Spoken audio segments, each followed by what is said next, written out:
Olá, pessoal!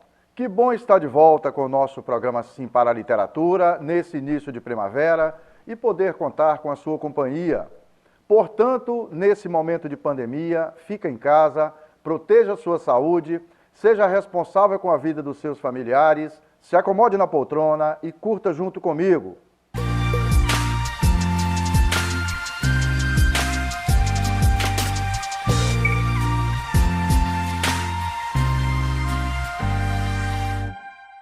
No nosso programa Sim para a Literatura, entre outras informações, temos as colunas Dica de Leitura e Dica de Livro.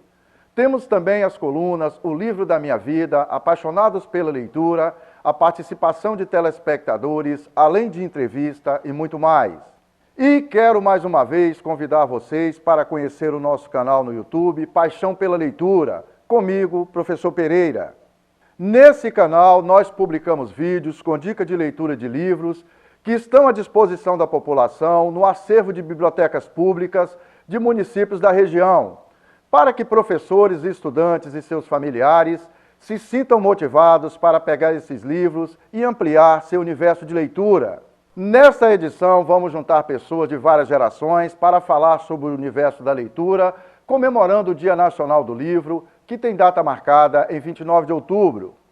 Como disse Antônio Cândido, a leitura é um direito humano, uma necessidade. Qual a importância da leitura, do livro? Você já se fez essa pergunta alguma vez na sua vida? Leitura, livro, é uma coisa necessária para a gente. Por que é necessária? Pelo simples fato que, ao ler, nós estamos entrando em contato conosco e também com o mundo. É uma forma de comunicar, de se relacionar com outras pessoas e principalmente conosco mesmo. Então é como comer feijão, é como dormir, é uma necessidade para a gente. E como diz aquele ditado popular, conhecimento ninguém te tira. Leia, se permita ler qualquer livro, comece por uma leitura mais simples, um tema que você goste, né? E depois ouse, vai para uma temática mais difícil, se permita, se desafie, mas com calma, com carinho. Só não deixe de ler. Leia, leia, independente da idade. Ler é fundamental. Então, essa é a minha dica, né, para que valorizamos cada dia mais a leitura em nossa vida, em nossa sociedade. Viva o Dia Nacional do Livro, da leitura. Leitura que é fundamental para a formação de uma sociedade moderna e civilizada. A leitura tem um papel fundamental na nossa vida. Não é por acaso que Fernando Pessoa e Ferreira Goulart afirmaram que a arte existe porque a vida não basta. Ou seja, a sociedade que tem acesso à leitura tem tudo para ser uma sociedade mais justa, mais humana, mais desenvolvida, com uma percepção da história, um senso crítico. Uma pessoa que lê tem perspectiva da história, ela tem uma visão mais refinada e mais sensível diante dos fatos que acontecem numa sociedade. Infelizmente, o Brasil é um país que lê muito pouco. A nossa média de leitura é de 2 livros por ano. É muito abaixo, por exemplo, dos norte-americanos e franceses, que leem em média 10 livros por ano, e também dos países nórdicos, que a média é de 15 livros por ano lido por cada habitante. Agora, infelizmente, isso tem raízes históricas no Brasil. Nós temos que lembrar que o nosso país foi o último país do Ocidente a abolir a escravidão, que foi o último país da América do Sul a criar universidades. Então, infelizmente, o nosso índice de leitura é muito baixo, porém, eu vejo que através de iniciativas como a do professor Pereira, com o programa Sim pela Literatura, são iniciativas importantes que podem difundir a literatura e a leitura junto à população. Ou seja, através de uma ação efetiva envolvendo poder público, envolvendo sociedade, empresariado, meios de comunicação, nós podemos transformar essa realidade e tornar o Brasil, por que não, um país leitor. E para a entrevista dessa edição, nosso entrevistado é Marcos Brando. Marcos é pedagogo e trabalha no IFES, Instituto Federal do Espírito Santo, na região sul do estado, e também é escritor. Num bate-papo sem limitações, conversamos sobre literatura, hábitos de leitura e de escrita e, claro, sobre a importância do contato com os livros. Eu acho que a leitura, ela te traz um crescimento, sabe? Algumas pessoas leem apenas por prazer, para se divertir, outras pessoas leem para adquirir conhecimento, Mas toda leitura, ela vai te trazer alguma coisa. Você vai crescer com ela. Então, assim, quer seja apenas para obter um conhecimento de alguma coisa que está acontecendo no planeta, no mundo, quer seja para buscar um prazer, para relaxar. Então, o importante é ler, porque quando você lê, você cresce. Eu acho isso, eu acho que devemos crescer, né? E todos nós, vidas negras importam sempre. É com as palavras de Marcos Brando que finalizamos a primeira parte desta edição do nosso programa Sim para a Literatura. Daqui a pouco a gente volta.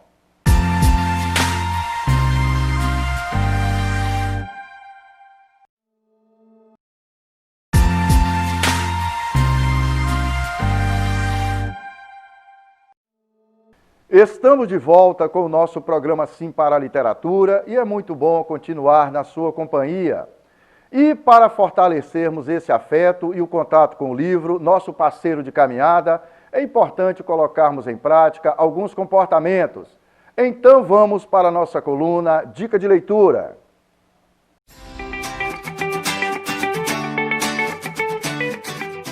A primeira dica é você tentar evitar de ler em momentos que você está com sono ou cansado. Ler quando você está cansado vai se tornar uma espécie de barreira para você conseguir completar suas leituras. Mas isso também não quer dizer que é impossível você ler quando está cansado. É só mais difícil. O ideal é você tentar separar momentos do dia em que você se sente mais ativo para ler um pouco, mesmo que sejam só algumas páginas. Tem gente que se sente mais animado de manhã, tem gente que se sente mais animado de noite. Vai depender de você identificar isso e tentar ajustar os horários adequados para a leitura. A segunda dica é arrumar um espaço que seja confortável para a leitura. Ninguém consegue ler muito tempo se fica toda hora se posicionando na cadeira ou parando, interrompendo a leitura porque está com dor no pescoço, dor no ombro, dor nas costas. Tentar criar um espaço mais confortável para ler é fundamental para manter a concentração na hora da leitura. Nessa levada, vamos sugerir para vocês mais um livro que foi indicado no nosso canal Paixão pela Leitura, comigo, professor Pereira. Portanto, vamos para a nossa coluna Dica de Livro desta edição.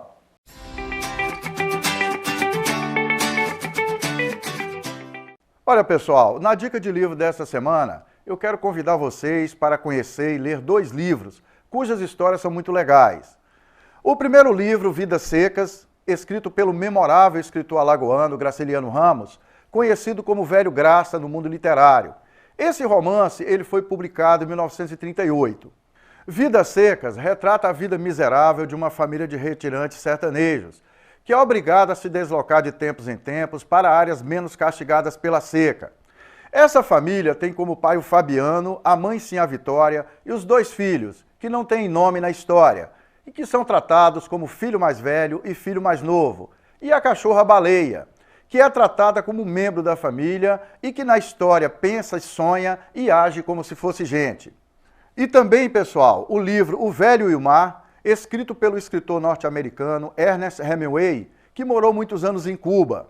Esse livro ele foi escrito em 1951 e publicado em 1952, mas é uma história muito atual. O Velho Mar conta a história de Santiago, um velho pescador que há algum tempo não apanhava nenhum peixe. Por isso era considerado na colônia de pescadores onde morava como um salau, um azarento da pior espécie. Santiago, um homem de princípios firmes, continua a acreditar em si mesmo e parte sozinho para o Mar Alto, com a certeza de que dessa vez será bem sucedido na sua empreitada. Pescar um peixe bem grande para mostrar que continua ativo.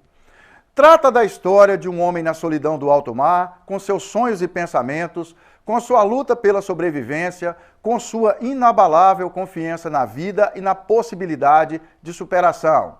Olha, para saber o final de cada história, só pegando os livros para ler. Essa leitura prazerosa.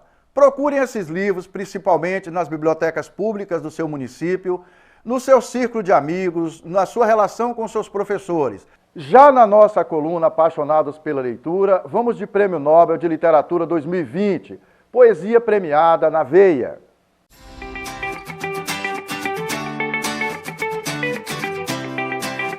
O Prêmio Nobel de Literatura 2020 vai para a poeta americana Lois Gluck.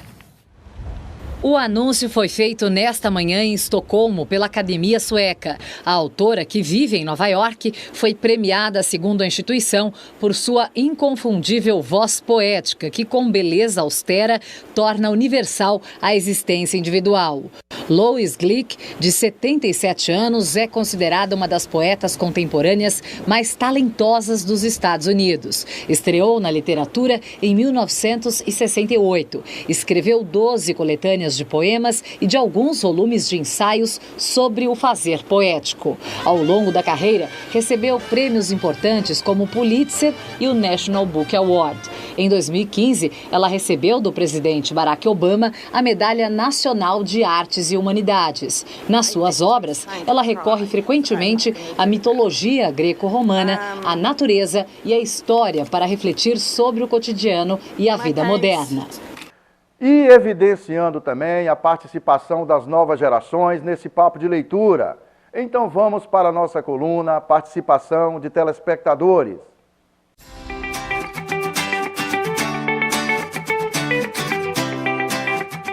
Bom, eu sempre tive um auxílio dos meus pais, da minha família, né? Eles sempre me incentivaram muito a ler, mas os meus professores sempre tiveram uma influência muito grande nesse processo de leitura. Eles indicavam livros, eles me incentivavam e mostravam para mim que a melhor forma de eu viajar, de eu poder estudar, era lendo, porque ler é você viajar sem sair do lugar, é você entrar num mundo totalmente diferente. Meu pai e minha mãe sempre me incentivaram a ler porque eles acreditam que a leitura abrange novos mundos. Com a leitura você ganha conhecimento, não só para português, mas para várias outras matérias. E os meus professores sempre me incentivaram a ler. Eles acreditam na mesma forma, porque com a leitura, além de português, como eu disse, matemática, quando você for fazer alguma questão, você precisa saber interpretar. Então eu acredito que seja isso. É seguindo juntinho com as novas gerações que finalizamos a segunda parte desta edição do nosso programa Sim para a Literatura. Daqui a pouco a gente volta.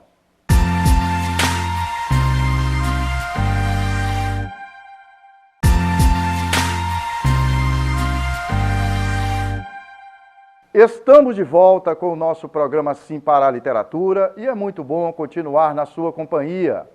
E vamos juntos para a entrevista com o escritor Marcos Brando.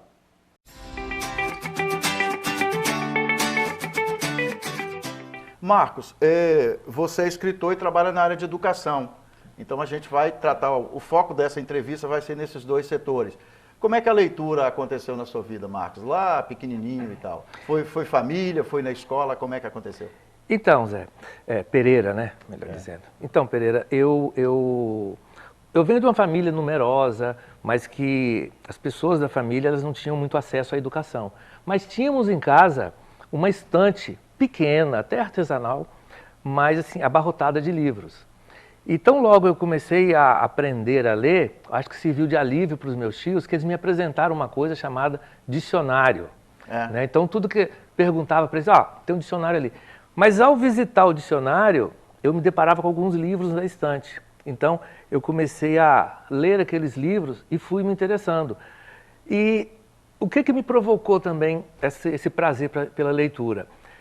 Essa numerosa família se reunia sempre na frente da TV para ver os programas de televisão. E ali a gente via muito novela. E eu ainda garoto, quando terminava as novelas, aquela audácia de criança, quando terminava eu falava assim, eu não concordo com esse final aí do autor. E aí eu dava o meu final e aqueles adultos ficavam me ouvindo, né? Maravilha. E aí eu falava, olha, você sabe que o seu final era melhor do que o do autor? E eu fui vendo aquilo e fui me apegando ainda mais. E aí eu lembro que eu li um livro do Joaquim Manuel de Macedo, chamado A Moreninha. Eu tinha mais ou menos uns 10 anos. E depois... Com 10 anos você leu A Moreninha? Li A Moreninha. E aí eles fizeram um remake, né? Já tinham feito a novela e fizeram um remake. E aí eu acho que lá para os 12 anos, mais ou menos, eu vi a novela. Então, eu li o livro e aí eu vi a novela. E ali, quando foi o momento em que eu pude me deparar com a seguinte situação. Ler é muito melhor do que ver. Porque quando você lê, você imagina o que você está lendo, né? E para a gente que gosta de escrever... A leitura você constrói todo o cenário, né? Toda a ambientação do que está escrito. Né? A TV te entrega pronto. Te entrega pronto. Então, assim, alguém imaginou por você. Mas quando você imagina, você está exercitando, né? Você está exercitando a sua imaginação. E o escritor, ele precisa de exercitar. Então, a forma do escritor exercitar é lendo. Então, quando ele lê outros autores, ele exercita a imaginação e aumenta a sua produção criativa, né? Eu acho Essa estante isso. de livros na sua casa, quem foi que arranjou?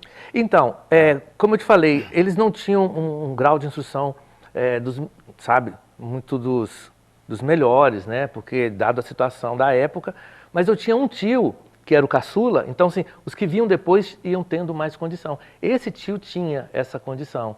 Então, ele era um cara bem culto, né? Hoje ele até mora fora, mora na Inglaterra. Então, ele que providenciou essa estante. E aí eu fui nessa água dele e fui lendo. E minha mãe, vendo aquilo depois, passou a me dar presente, como presente, livros, né? Então, eu li algumas coisas presenteado por ela e por esse tio também. Na sua trajetória, Marcos, como escritor, como leitor, tem algum livro, assim, um personagem que marcou sua trajetória como leitor? Ah, rapaz, que você consegue destacar de bate-pronto? Tem. Capitu, por exemplo, do Dom Casmurro, né? Eu gosto muito da Capitu e também tem um personagem de um livro chamado O Todo-Poderoso, do Irving Wallace, né? Esse personagem é o E.J. Armstead. Então, o Armstead, ele já começa morto. Mas como que você vai destacar um personagem? É porque ele começa morto e no testamento dele, ele deixa uma tarefa para o filho dele e aí, o tempo todo, apesar de morto, ele se torna vivo para mim na leitura, né? E Capitu é a criatividade. Ela ali, sabe, naquela cena que eles estão lá no muro, não sei o quê, e ela vai lá e tenta apagar e ela inventa as histórias, até mesmo para o próprio Bentinho, ela inventa as histórias, assim, ela sai de situações criativas, de forma criativa. Então, eu até não acho que ela seja dissimulada, né, como ela é retratada em alguns momentos do livro. Eu acho que ela é mais criativa mesmo. E a gente que é escritor, a gente tem que usar a criatividade. Por isso que eu gosto da Capitu. Que, na verdade, a história da Capitu, do Dom Casmurro, a gente nunca fica sabendo se ela traiu ou não traiu o Bentinho, né? Eu acho que a grande habilidade do Machado de Assis foi deixar essa dúvida no ar. E aí a interpretação é de cada um. É de cada um. Agora, é fato que aí tem uma coisa que eu acho interessante que ninguém fala, né? O Bentinho traiu. Porque se trai não só através de um ato sexual ou de uma coisa assim, através das suas ações. E quando ele revela para o Escobar, né? Para o Escobar, o segredo que era dele e da Capitu, e ela tinha pedido para não revelar. Ela fala assim, não, eu não te autorizo a revelar, porque esse segredo não é só seu, é meu também. Mas mesmo assim ele revela. Então, assim, ele traiu, mas ninguém fala dessa traição de Bentinho. A gente só fala assim, ela traiu ou não traiu? Mas o Bentinho tinha traído antes. Ele, inclusive, que leva ao conhecimento do Escobar a existência de Capitu, né? Ô Marcos, por que é importante, é uma pergunta que eu sempre faço aqui para o pessoal da área de educação, por que é importante o profissional da área de educação, eu vou ampliar essa fala minha aqui, você trabalha como pedagogo, mas você já trabalhou em sala de aula. Sim. Por que é importante os profissionais da área de educação serem leitores? Por que é importante um pedagogo ser leitor? Por que é importante um professor ser leitor?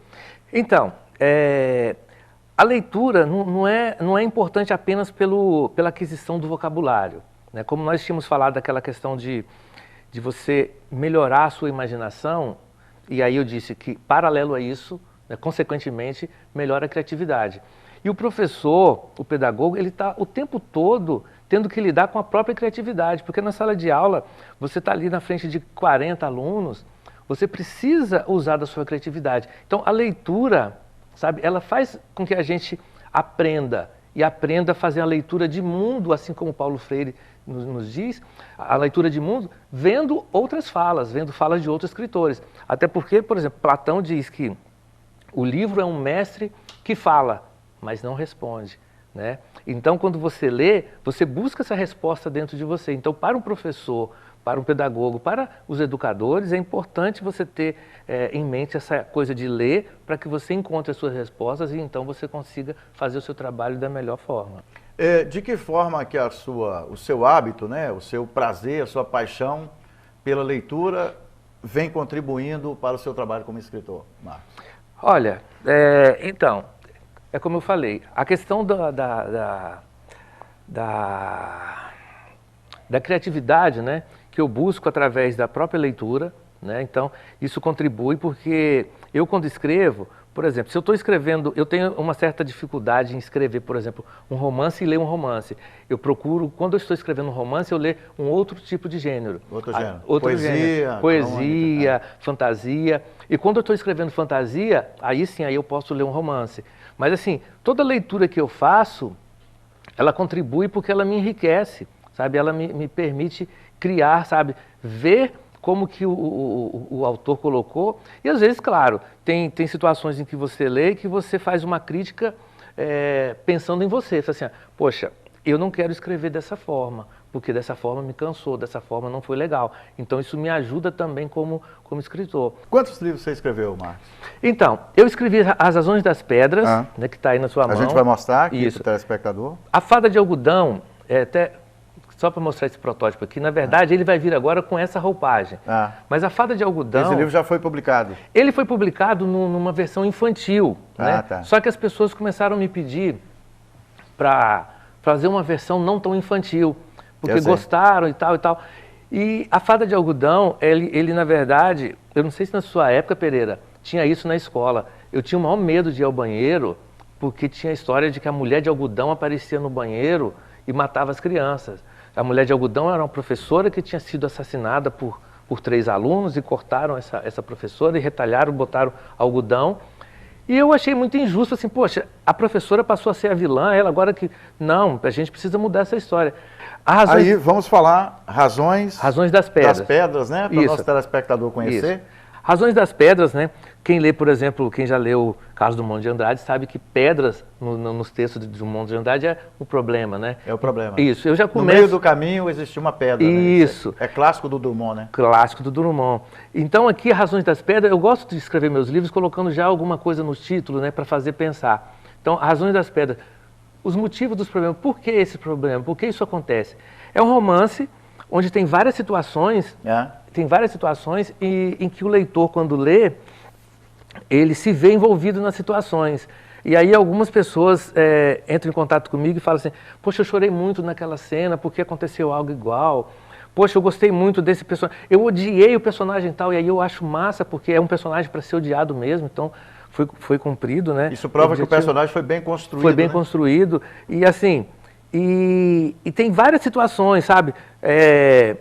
É a paixão, é a traição, é o crime, é o desejo, enfim. Tem tudo isso daí dentro de situações que são comuns na vida da gente. E que a gente, quando não está no lugar do outro, a gente costuma dizer, mas ele fez isso, mas e se você estivesse naquele lugar? O que você faria? Isso, o livro coloca muito isso. O que você faria se fosse com você? Né? Então é isso, é um romance em que as pessoas, pelo menos até agora, têm falado... muito bem dele. Muito obrigado por ter vindo, mais uma vez. As portas do programa Sim para a Literatura estão abertas, tá certo?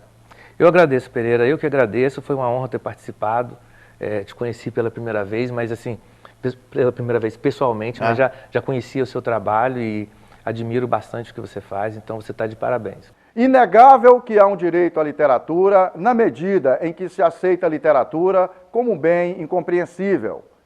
E na medida em que valorizo que seja imprescindível para o outro o que é essencial para mim.